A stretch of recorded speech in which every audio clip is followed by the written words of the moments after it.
I-25 north of Pueblo, a bit of a mess, still closed in both directions this morning. And we're hearing that it could stay that way for days because of this train derailment.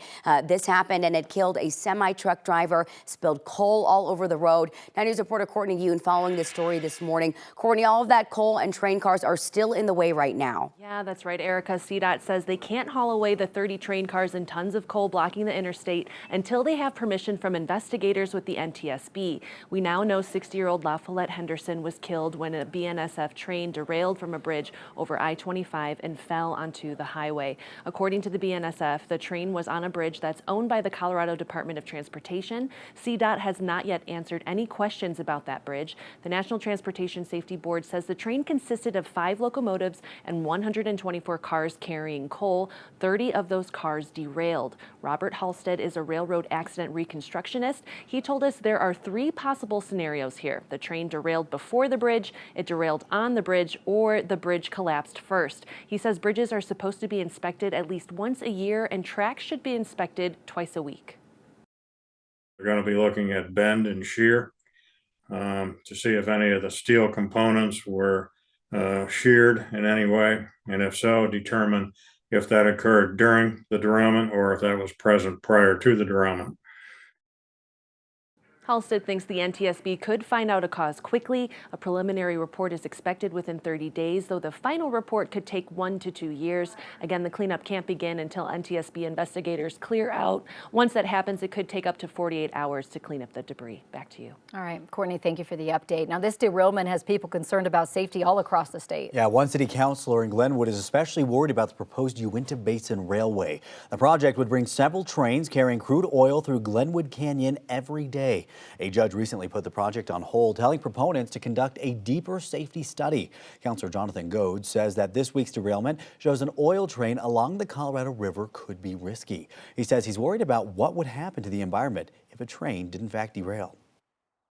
You know, when you talk about Glenwood Canyon and the numerous geological hazards, the floods, the landslides, the unstable slopes, the wildfire, the Grizzly Creek wildfire, it's a really, really fragile canyon that can have significant geological events that can cause a derailment.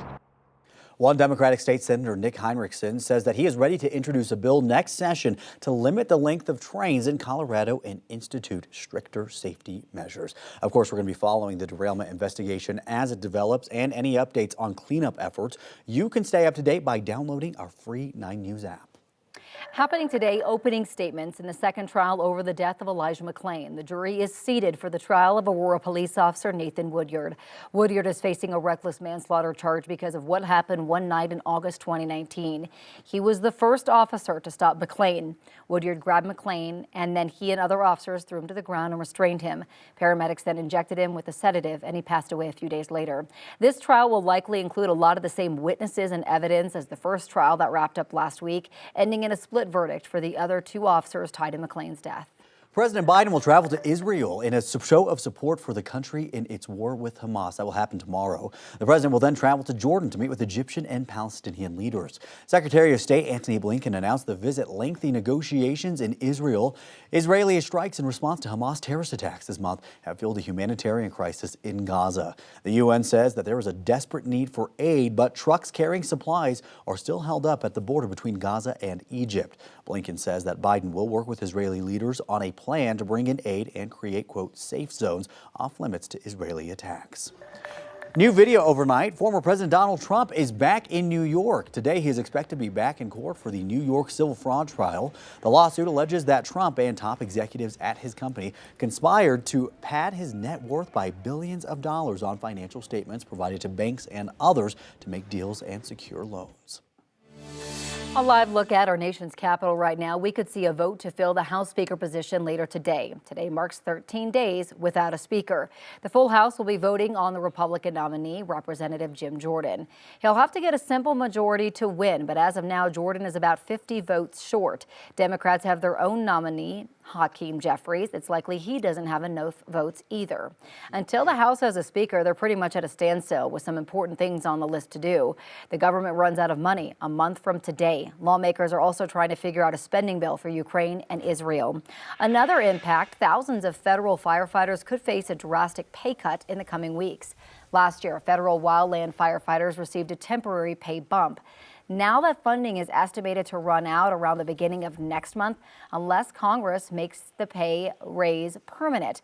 Colorado Representative Joe Neguse has introduced bipartisan legislation that would make the pay raises permanent. However, that legislation is currently stalled in the House. This week, be on the lookout for your November ballot. Those ballots were sent out this week. Coloradans will vote on a plan to cut down on property taxes by taking money from Tabor refunds. That is Proposition HH. Voters in Denver will also be electing directors to the Board of Education for Denver Public Schools. And right now, the Buffs getting some rest in Boulder, a much-needed bye week after a loss to Stanford. This is a live look in Boulder right now. The next stop after the bye week will be back on national TV. The Pac-12 announced that CU's game against UCLA will be nationally televised. It kicks off at 5:30 on ABC Saturday, October 28th. It's another game against a top 25 opponent, and number 25 UCLA will actually play Stanford this week before hosting the Buffs at the Rose Bowl the week after. Now, there will still be a Colorado school on national TV this week. Number 22 Air Force takes on Navy in Annapolis at 10 a.m. this Saturday. That will be on CBS. The first step towards the Commander-in-Chief's trophy. Good luck today. Let's take a live look right now at Ball Arena. It's another packed week there. Tonight, Joji brings the Pandemonium Tour to Denver. Tickets are still on sale. And tomorrow night, KUSA will be in town with her SOS Tour. Then come Thursday, the Avs will have their home opener. One thing we're counting down for today marks 1 week until the Nuggets home opener at Ball Arena. All right, a lot happening there. You're looking forward to the Avs because you've never heard of KUSA or Joji before. No, I was just happy I got their names right. KUSA. SZA. What kind of music? You know, do you know the, SZA? The cool music. No, I don't know SZA either. I bet you Erica does. She's going to school us. We're on the Avs train right there. Yes, Avs and Nuggets. We're excited.